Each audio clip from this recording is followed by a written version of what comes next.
Hello my dear students, this is Hanuman Kumar and you all are watching my YouTube channel Education Empowers.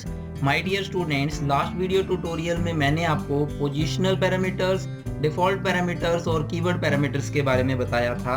I hope आपने वो video देखी होगी और आपको वो कंसेप्ट क्लियर हो चुका होगा। माय डियर स्टूडेंट्स, फंक्शन के ऊपर मैंने जितनी भी वीडियोस अब तक अपलोड की है उससे आपको फंक्शन क्या होता है, कैसे यूज करते हैं, actual parameter, formal parameter, call क्या होती है, डेफिनेशन क्या होती है, हेडर क्या होता है, ये सब कुछ क्लियर हो चुका होगा।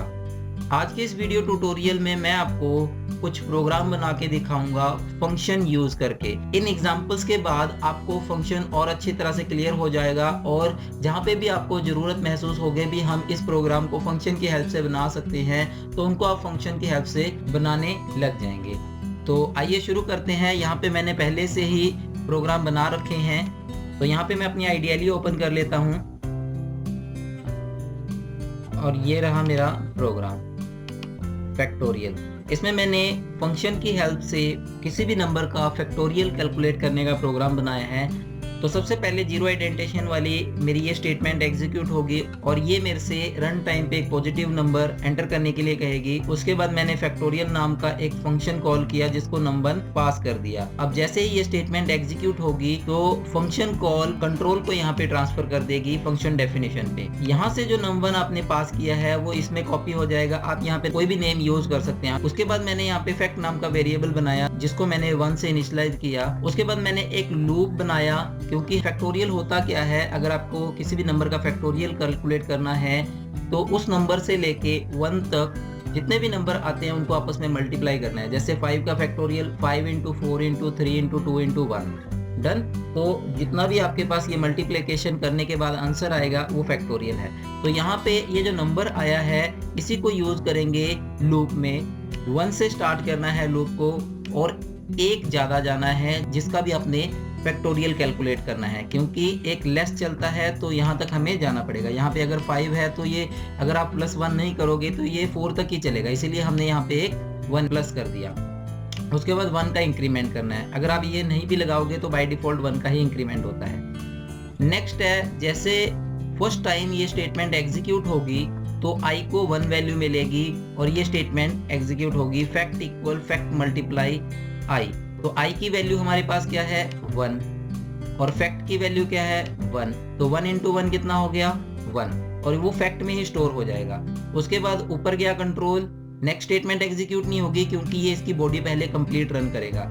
नेक्स्ट ऊपर गया, i की वैल्यू 1 से इंक्रीज हुई, कितनी बन गई 2। कंडीशन चेक की, क्या कंडीशन num 1 से छोटी है, अगर है तो फिर से इस स्टेटमेंट को एग्जीक्यूट करेगा। तो अब क्या है 1, फैक्ट की वैल्यू 1 थी इंटू i की वैल्यू 2, 1 × 2 2। इसी तरीके से अगर एक बार और ये चलता है तो i की वैल्यू 3 हो जाएगी, कंडीशन ट्रू होती है तो फिर से ये स्टेटमेंट एग्जीक्यूट होगी। तो इस तरीके से ये क्या करता रहेगा, मल्टीप्लाई करता रहेगा, जितनी भी i की वैल्यू इसको मिलती रहेगी और इस तरीके से हमें फैक्टोरियल मिल जाएगा किसी भी नंबर का। और लास्ट में मैंने यहीं पे इसको प्रिंट कर दिया factorial of A number using function fact. तो फैक्ट को यहाँ पे मैंने डिस्प्ले कर दिया। तो यहाँ पे इसको रन करता हूँ मैं और मैंने जैसे कि आपको 5 का फैक्टोरियल बोला था तो यहाँ पे देखिए मैंने 5 एंटर किया तो इसने मेरे को 120 दिया। इसी तरीके से एक बार इसको फिर रन करता हूं मैं और यहाँ पे मैं 10 एंटर करता हूं तो इसने मेरे को फैक्टोरियल दे दिया ये वाला। तो यहाँ पे देखिए मेरे को 2 अलग अलग नंबर का फैक्टोरियल कैलकुलेट करने के लिए फंक्शन को, इस प्रोग्राम को 2 बार रन करना पड़ा। अगर आप चाहते हैं कि 1 गो में ही ये मेरे को 2 या 3 नंबर का रिजल्ट दे तो उसके लिए भी यहाँ पे आप क्या कर सकते हो, इसके लिए मैंने इन स्टेटमेंट्स को कॉपी किया और इसको फिर से यहाँ पे पेस्ट कर दिया। मतलब कि नंबर ऑफ टाइम मैंने इसको कॉल किया। मैं यहाँ पे 2 टाइम इसको कॉल कर लेता हूँ। यहाँ पे आप सेम नंबर भी रख सकते हैं और अलग अलग भी कर सकते हैं, कोई दिक्कत नहीं है। यहाँ से मैंने इसको चेंज किया और रन किया। यहाँ पे मेरे को फर्स्ट टाइम पूछ रहा है, मैंने 6 एंटर किया 6 का फैक्टोरियल, 4 एंटर किया 4 का फैक्टोरियल। तो इस तरीके से फंक्शन की यही एडवांटेज है कि आप फंक्शन को एक बार बनाना है, फंक्शन की डेफिनेशन को जैसे मैंने यहाँ पे बनाई है, और मल्टीपल टाइम आप इसको कॉल कर सकते हो जब आपको इसकी जरूरत पड़ेगी। तो नेक्स्ट प्रोग्राम है मेरे पास ग्रेटेस्ट अमंग 3 नंबर। तो यहाँ पे 3 नंबर मैं रन टाइम पे एंटर करूंगा और उसमें से जो नंबर बड़ा होगा वो मेरे को डिस्प्ले हो जाएगा। तो यहाँ पे मेन प्रोग्राम में मैंने 3 नंबर एंटर किए और ग्रेटेस्ट नाम का फंक्शन कॉल किया जिसको मैंने 3 पैरामीटर पास किए, पोजिशनल पैरामीटर है यहाँ पे। तो जैसे ही ये स्टेटमेंट एग्जीक्यूट होगी तो फंक्शन कॉल कंट्रोल को ट्रांसफर कर देगी डेफिनेशन पे, और n1 की वैल्यू num1 में चली जाएगी, n2 की वैल्यू num2 में और n3 की वैल्यू num3 में। तो यहाँ पे मैंने कंडीशन लगाई if n1 greater than n2 and n1 greater than n3। अगर n1 n2 से भी बड़ा है और n3 से भी बड़ा है तो यहाँ पे मैंने डिस्प्ले कर दिया num1 सबसे बड़ा नंबर है, ग्रेटेस्ट अमंग ऑल। इसी तरीके से एलिफ में मैंने num2 के लिए कंडीशन लगा दी num2 greater than num1 and num2 greater than num3। अगर num2 दोनों से ग्रेटर है तो num2 सबसे बड़ा है। इसी तरीके से लास्ट में एक ही केस रह जाता है, यहाँ पे कंडीशन लगाने की जरूरत नहीं है, num3 सबसे बड़ा हो जाएगा। तो इसको रन करके देखते हैं। तो यहाँ पे मैं नंबर एंटर करता हूँ 5 4 7। तो 7 जो थर्ड नंबर है वो मेरा सबसे बड़ा है। तो इस तरीके से आप greatest between 3 number 4 number calculate कर सकते हो with the help of function. Next है मेरा program sum of n number. तो यहाँ पे एक मैं रन टाइम पे लिस्ट एंटर करूंगा। तो यहाँ पे देखिए जीरो इंडेंटेशन पे मेरी ये पहली स्टेटमेंट है जो एग्जीक्यूट होगी। तो यहाँ से मेरे को ये रन टाइम पे एक लिस्ट मांगेगा, मैं लिस्ट रन टाइम पे एंटर करूंगा और मैंने सम नाम का फंक्शन बनाया हुआ है, ये उसकी डेफिनेशन है, मैं इसको समझाता हूँ, और उसको लिस्ट 1 पास कर दी। अब ये लिस्ट 1 L1 में कॉपी हो जाएगी और जैसे ही ये फंक्शन कॉल होगा तो यहाँ पे मैंने क्या किया, मैंने सम ऑफ n नंबर और average of n number find करनी है। तो लिस्ट के नंबर्स का सम और लिस्ट के नंबर की एवरेज मैंने यहाँ पे फाइंड करनी है। तो सिंपल है, मैंने क्या किया, यहाँ पे एक वेरिएबल डिक्लेयर किया ऐड इक्वल 0, उसी में मैं नंबर को ऐड करता रहूंगा जो लिस्ट में मेरे को 1 by 1 मिलते रहेंगे।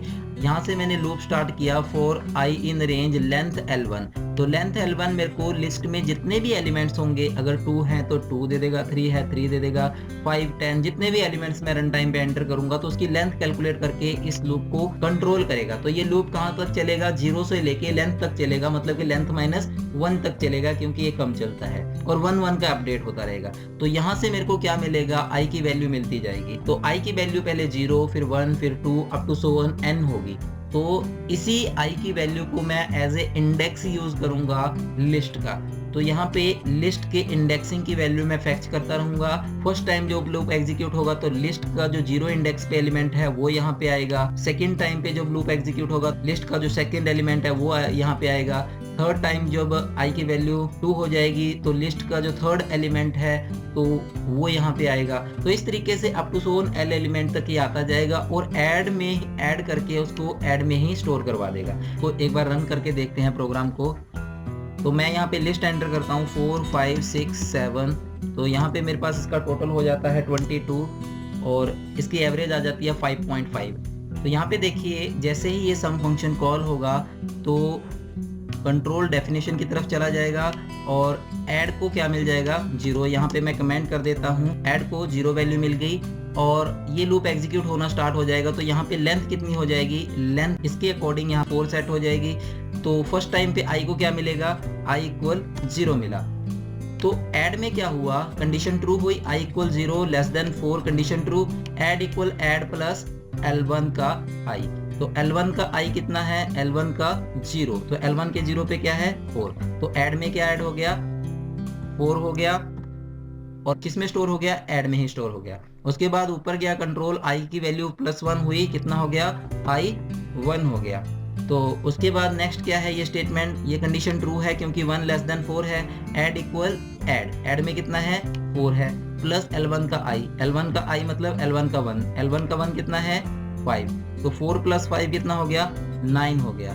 नेक्स्ट क्या है, फिर से ऊपर जाएगा कंट्रोल, i की वैल्यू 1 से अपडेट हो गई, 2 बन गई। उसके बाद नेक्स्ट क्या है, कंडीशन ट्रू हो गई क्योंकि 2 4 से छोटा है। ऐड में कितना है 9, L1 का i मतलब L1 का 2, L1 के 2 में क्या है 6।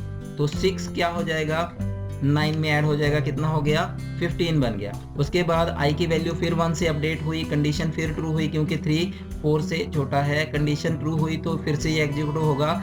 ऐड में कितना है 15 प्लस L1 का i मतलब L1 का 3, L1 के 3 में कितना है 7। तो यहाँ पे क्या है 15 + 7 22 हो गया। तो i की वैल्यू फिर से अपडेट हो जाएगी 1 से और 4 बन जाएगी। अब ये कंडीशन फॉल्स होगी तो इस तरीके से आपका जो लूप है वो एग्जीक्यूट हो जाएगा। मैं यहाँ पे इसको फिर से लेंथ बना देता हूँ। आपका जो लूप है एग्जीक्यूट हो जाएगा और आपको रिजल्ट देगा। तो यहाँ पे मैं एक लिस्ट फिर से एंटर करता हूँ, नई लिस्ट एंटर करता हूँ 3 एलिमेंट से। तो ये है आपका sum of an element of list और ये आ गया 99 और इसकी एवरेज आ गई 33। तो आई होप आपको ये प्रोग्राम क्लियर हो चुका होगा। तो नेक्स्ट है मेरा प्रोग्राम, एक बेसिक कैलकुलेटर का फंक्शन मैंने बनाया है यहाँ पे ऐड, सब्ट्रैक्ट, डिवाइड, मल्टीप्लाई का।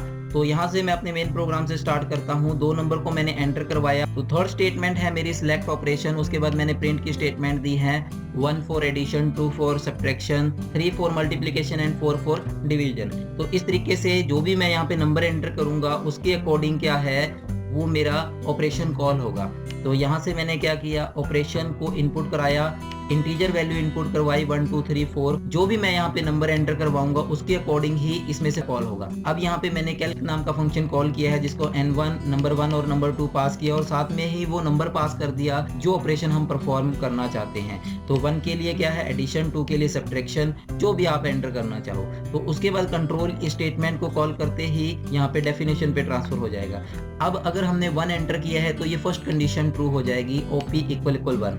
अगर ये कंडीशन ट्रू होती है तो मींस हम ऐड करना चाहते हैं। तो मैंने आंसर में क्या किया, नंबर और num2 को ऐड किया और यहाँ पे उसका सम डिस्प्ले कर दिया। आई होप आपको ये फॉर्मेट स्ट्रिंग का सिंटैक्स क्लियर होगा। नेक्स्ट है, अगर हमने 1 नहीं एंटर किया तो 2 एंटर हो सकता है। तो उसके लिए क्या है, सब्ट्रैक्शन वाली बॉडी कॉल होगी।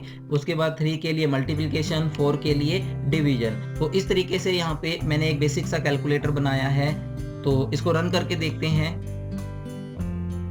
यहाँ पे मैं फर्स्ट नंबर एंटर करूंगा 3 और 4। तो अब ये मेरे को पूछ रहा है कौन सा ऑपरेशन आप परफॉर्म करना चाहते हैं। तो मैं एडिशन करना चाहता हूँ तो मैं 1 एंटर करूंगा और 3 + 4 कितना हो गया 7। तो इसी तरीके से अगर मैं इसको फिर से रन करूं और मैं यहाँ पे 5 और 3 एंटर करता हूं और मैं सब्ट्रैक्शन करना चाहता हूं तो मैं 2 एंटर करूंगा। तो 5 में से 3 गए 2, डन। तो इसी तरीके से आप मल्टीप्लिकेशन, डिवीजन ये भी कर सकते हैं। आई होप मैंने फंक्शन की ये जो एग्जांपल्स दी हैं इससे आपको फंक्शन के जितने भी डाउट्स थे वो क्लियर हो चुके होंगे और अब आप अपने खुद के फंक्शन बना सकते हैं किसी भी प्रोग्राम में। जहाँ पे भी आपको फंक्शन की ज़रूरत महसूस होगी भी यहाँ पे मैं फंक्शन यूज कर सकता हूँ तो आप उस प्रोग्राम को फंक्शन की हेल्प से बना सकते हैं। So thanks for watching this video, like this video, comment if you have any query, please subscribe my channel. इससे क्या होगा, जब भी मैं कोई नई वीडियो अपलोड करूंगा तो उसकी नोटिफिकेशन आपको सबसे पहले आएगी। So thank you very much once again.